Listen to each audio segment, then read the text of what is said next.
Assalamualaikum warahmatullahi wabarakatuh. Perkenalkan, nama saya Putri Wahidatul Ilmi, NIM 933712219.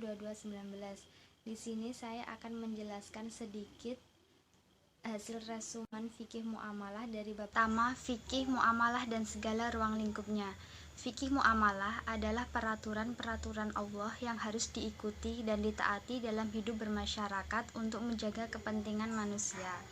Belakangan ini, fikih muamalah banyak dipahami sebagai aturan-aturan Allah yang mengatur hubungan manusia dengan manusia dalam memperoleh dan mengembangkan harta benda, atau lebih tepatnya dapat dikategorikan sebagai aturan Islam tentang kegiatan. Ruang lingkup fikih muamalah dibagi menjadi dua, yaitu yang pertama, ruang lingkup fikih muamalah madiyah dan ruang lingkup fikih muamalah adabiyah. Bab kedua, amwal dan segala ruang lingkupnya. Harta atau mal, yang jamaknya amwal, secara etimologi mempunyai arti yaitu condong, cenderung, dan miring. Karena memang manusia condong dan cenderung memiliki harta, menurut kompilasi hukum ekonomi syariah pasal 1 ayat 9, amwal atau harta adalah benda yang dapat dimiliki, dikuasai, diusahakan, dan dialihkan baik benda terdaftar maupun tidak terdaftar, baik benda bergerak maupun tidak bergerak, dan hak yang memiliki nilai ekonomis. Bab 3, yaitu tentang makna akad dan segala ruang lingkupnya. Akad dalam bahasa Arab berarti ikatan atau pengencangan dan penguatan antara beberapa pihak dalam hal tertentu. Syarat-syarat terjadinya akad yaitu: pertama, syarat orang yang bertransaksi, balik, mumayyiz, dan orang yang dibenarkan berdasarkan hukum untuk melakukan akad. Syarat yang kedua yaitu syarat orang yang diakadkan, bersih, bermanfaat. Syarat yang ketiga yaitu syarat zigot, yaitu ada ijab qabul. Bab 4, yaitu menjelaskan tentang bai dan segala ruang lingkupnya.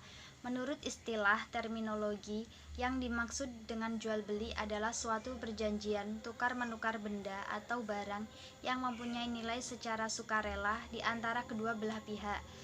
Jual beli adalah saling tukar-menukar harta dengan cara tertentu. Macam-macam akad bai. Yang pertama yaitu jual beli yang kelihatan. Yang kedua, jual beli benda yang hanya disebutkan sifat-sifatnya dalam janji. Yang ketiga, jual beli benda yang tidak sah.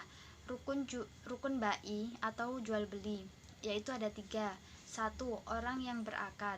2. Nilai tukar menukar barang. Yang ketiga ada sigot, ijab qabul. Bab 5, ijarah, ujrah, dan segala ruang lingkupnya. Ijarah menurut bahasa adalah upah, tapi menurut istilah ijarah adalah transaksi terhadap manfaat. Rukun ijarah: yang pertama, kalimat yang digunakan transaksi. Yang kedua, upah atau ongkos atau biaya. Yang ketiga, kemanfaatan barang atau jasa. Yang keempat, mukri atau mujir. Yang kelima, muktari atau mustajir. Sedangkan ujrah adalah biaya jasa atau upah seperti tenaga yang kita keluarkan mendapat penghargaan. Rukun ujrah ada 4. Yang pertama, 2 orang yang sedang bertekad. Yang kedua, ada ijab qabulnya. Yang ketiga, sewa imbalan atau upah. Yang keempat, ada manfaatnya. Bab 6, ariyah dan segala ruang lingkupnya.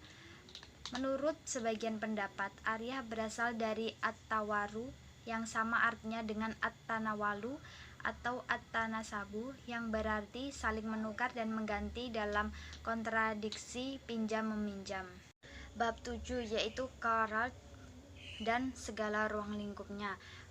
Qard atau pinjaman uang. Qard adalah bentuk masdar yang berarti memutus.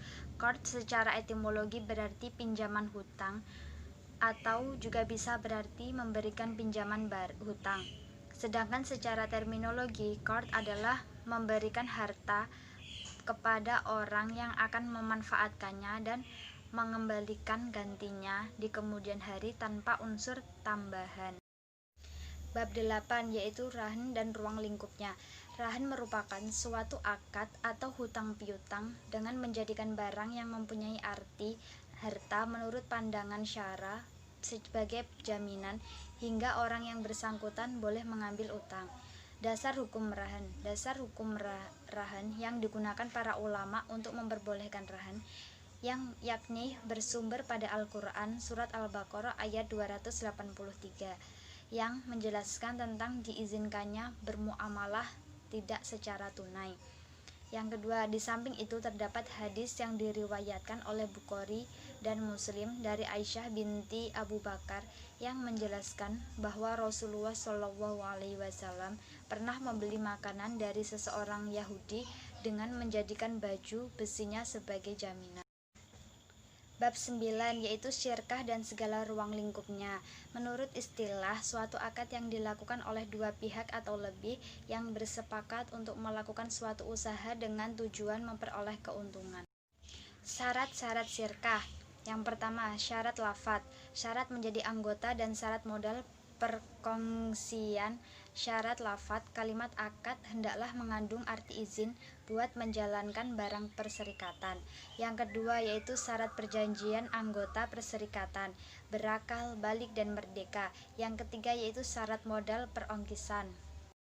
Bab 10 yaitu mujaraah atau mukorobah dan musakoh beserta ruang lingkupnya. Mukarobah adalah kerjasama antara pemilik lahan dengan penggarap. Dasar hukum mukarobah ialah Imam Ibnul Qayyim berkata, Kaisar Kaibar merupakan dalil kebolehan mukarobah dengan membagi hasil yang diperoleh antara pemilik dan pekerjaannya, baik berupa buah-buahan maupun tanah.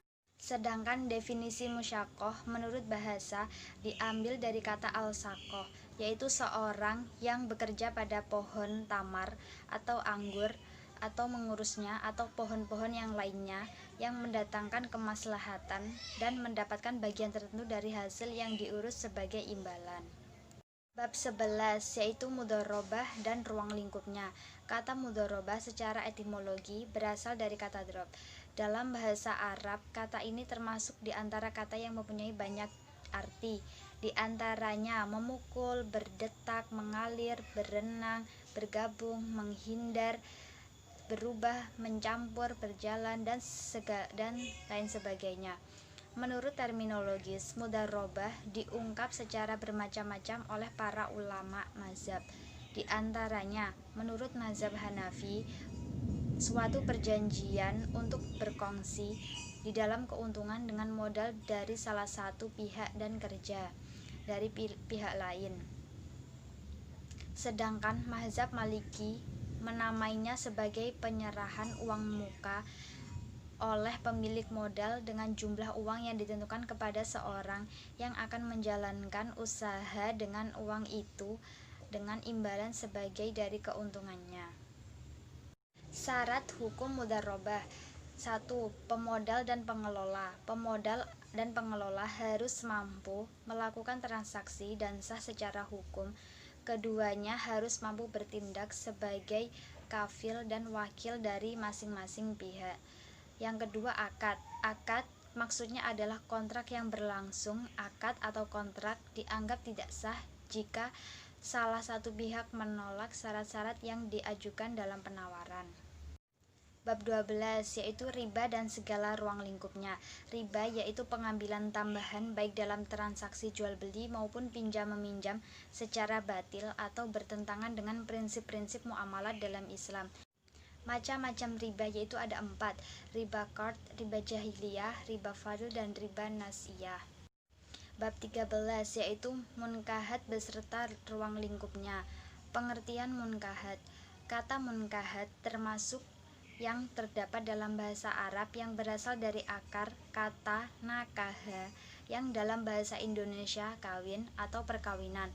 Kata kawin adalah terjemahan dari kata nikah dalam bahasa Indonesia.